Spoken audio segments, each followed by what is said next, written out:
دوستان عزیزم، اینم همون ویدیویی که بهتون وعده داده بودم. یه آقایی بودن که حالا به خاطر یه سری مشکلات در شکم جراحی شدن و متاسفانه دیستنس شد و زخم خیلی بزرگتر از این بود و حالا خودتون فکر کنم یه تیکه کلیپاشو دیدید توی حالا صفحه براتون گذاشتم و خدمتتون عرض کنم. ببینید این بستر زخمه. من میخوام اون تیکه‌ای که فیستول اون وسط رو از بستر زخم جدا کنم، یه کاری کنم که ترشحات بیمار بیاد جدا خارج بشه و اطرافش رو وکیوم کنیم که حالا بهتون میگیم که چگونه باید این کار رو انجام بدیم. اگه دقت کنید من کناره های زخم رو با هیدروکلوئید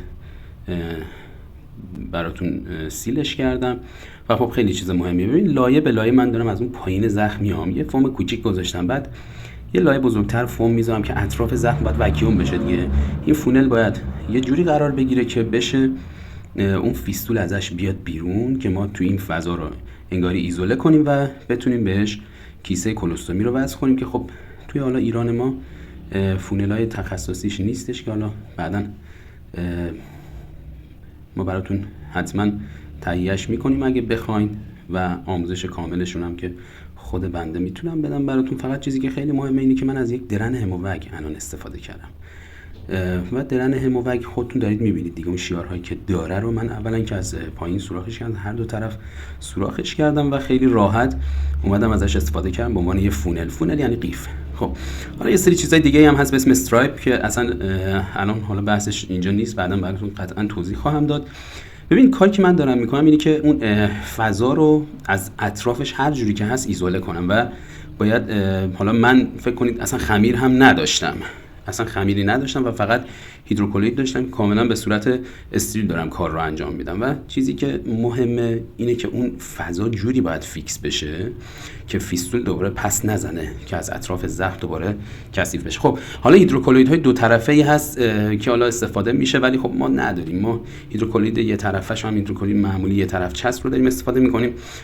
حالا خیلی فرصت نمیشه، من کلیپ رو مجبور شدم چون طولانی شد کوتاه‌ترش کنم که حالا کاملش رو بعد تو کلاس ها میتونیم بهتون بگیم. چیزی که هست ببینید ما یه قیفی درست کردیم، از یه سمت فیستول کشید بالا، از یه طرف هم که ایزوله شد و خیلی راحت کلوستومی رو آوردیم بهش چسبوندیم. خب حالا اطرافش که دیگه داره سیل میشه و خیلی راحت میتونیم اینو بیرون از مدار خود وکیوم کاپ سنسور رو بذاریم و اصلا نیازی هم نیست که ما حتما یه جوری چفتش کنیم که بعد دوباره دچار مشکل بشه دیگه. حالا یه سری جاهاش رو نیازه که خورده محکم کاری کنیم و چون این زخم حالا یک کار کلین مجبوریم انجام بدیم براش، حتی تو اتاق عمل هم که ما اینو انجام میدیم با ساکشن تا حدی که میتونیم دیگه.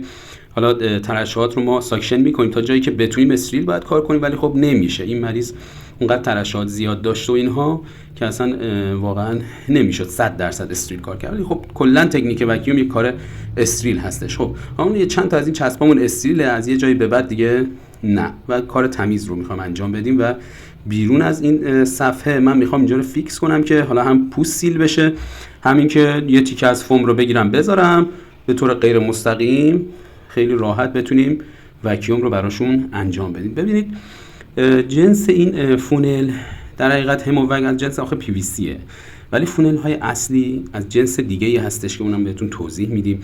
یه خورده شاید سخت باشه جمع کردن اینها که اونم تکنیک های خاص خودش رو داره که حالا شاید کمتر کسی دیده باشه و کمتر کسی این حالا فونل ها رو استفاده کرده باشه و یا اصلا بتونه اینا رو وکیوم کنه. اینا بالاخره تخصص داره و بازم در خدمت شما هستیم. خب میخوام یه بیس خوب شروع کنم. ببینید چرا؟ چون فومی که من دارم میذارم باید اونقدر قدرت داشته باشه که بتونه به طور غیر مستقیم فونل منو هم با خودش بکشه پایین و بسیار مهم هستش. حالا سیل کردنش که اصلا جدا، چون که توی این وکیوم ما فشار استاندارد شکم رو یه خورده بالاتر باید ببریم. یعنی ما قرار بود مثلا 70 بذاریم 80 بذاریم، تو این میریم تا فشار استاندارد تا 125 هم میتونیم بذاریم. چرا؟ چون فونلی که اون وسط هستش کل بیس شکم رو اشغال کرده و اصلا فشاری اونقدر نیست و خیلی راحت شما با یک کیسه کلوستومی واقعا میتونید ترشحات رو جدا کنید. حالا کمتر که بتونید اگر بتونید از جنس اصلش استفاده کنید قطعا خب چسب کمتری میخواد، ولی خب وقتی نداریم هم ما بهتون داریم میگیم که میشه یه همچین کارهایی انجام داد. و زخم مریض ما ابعادش تقریبا 25 در 25 بود و خیلی راحت ما رسوندیمش به تقریبا 8 در 8 و خب تکنیکمون خدا رو شکر جواب داده و واقعا هم خودش هم جراح راضی‌ان. ببین من دارم فقط از هیدروکلوئید بچه‌ها استفاده میکنم. تمام اون شیارهایی که این PVC داره به وسیله هیدروکلوئید بسته میشه. چرا؟ چون که وقتی که من یه ذره فشار روی این فونل بیارم همه اینها رو هم فشرده میشه، هیچ فضایی نخواهد ماند که ازش بخواد هوایی لیک بده، به همین راحتی.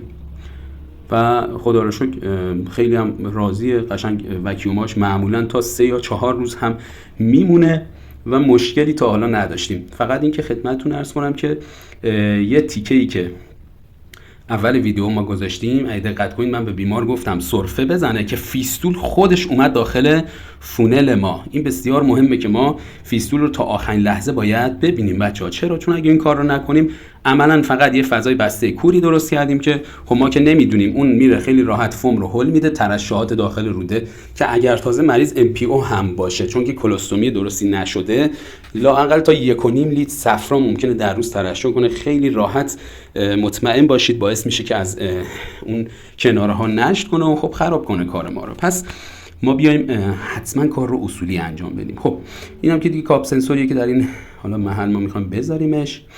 حالا یه ذره بالاخره چون کار پیچیده‌ای هستش، نیاز هواگیریش و اینها یه خورده نیاز، ما گهگاهی اصلا مجبوریم که از ساکشن های سانترال استفاده کنیم که بتونیم همون اول فشار رو دستگاه برداریم. بعد که حالت پرسینگ اتفاق افتاد و خیالمون راحت شد تونستیم درز و اینها رو بگیریم، بعدش وصلش کنیم به دستگاه. ببین من دلیل اینکه اینقدر فوم دارم اینجا استفاده می‌کنم به خاطر اینکه من می‌خوام فشاری که واقعا به فونل وارد میشه رو از روی زخم بردارم. می‌خوام واقعا فشار روی فونل باشه که حالا در ادامه بازم یه سری چسبا میزنم که بتونم این PVC رو خورده جمع و جورترش کنم. البته بهتون بگم که اون موقعی که من داشتم این حالا همووگ رو درست می‌کردم و آماده می‌کردم، تمام لبه های همووگ رو از هیدروکلوئید استفاده کردم و پوشوندمش و هیچ لبه تیزی نداره. به خاطر همین گفتم اینو بدونید که بسیار مهمه، شما ضربه نزنید یه وقت باعث نشید که دوباره یه برش اتفاق بیفته و یه فیستول دیگه اتفاق بیفته. خب اینم که دیگه مراحل کار، حالا شما خودتون می‌بینید. حالا بعدش در ادامه ما باید حتما اون نقطه خروجی فیستول رو باز هم در فونلمون ببینیم. الان که ما حالا بخوام چکش کنیم، یه تیکه قرمز رنگ کاملا مشخصه دیگه، از همون اول داخل فونلمون هستش. حالا دیگه فیکس کردن و اینهاش که دیگه کار خودمون هستش و خودمون حرفه‌ایم در این زمینه. و فقط چک آخرش رو حتما باید حواسمون باشه، چون اگه واقعا فونل در اومده باشه از فیستول، عملا هیچ کار خاصی نمیتونیم بکنیم. خیلی راحت هم تازه درز میکنه و نشت میکنه و پوست رو میسوزونه. ببینید اون قرمزی رو میبینید، اون قرمزیه که الان هستش اون فیستول ماست که خیلی راحت داخل این کلوستومی. و اینم بهتون بگم فشار داخل شکم اونقدر بالاست بچه‌ها که خیلی راحت فیستول تخلیه میشه. خب بچه‌ها ممنونم از همراهیتون، موفق باشید و پیروز و سربلند.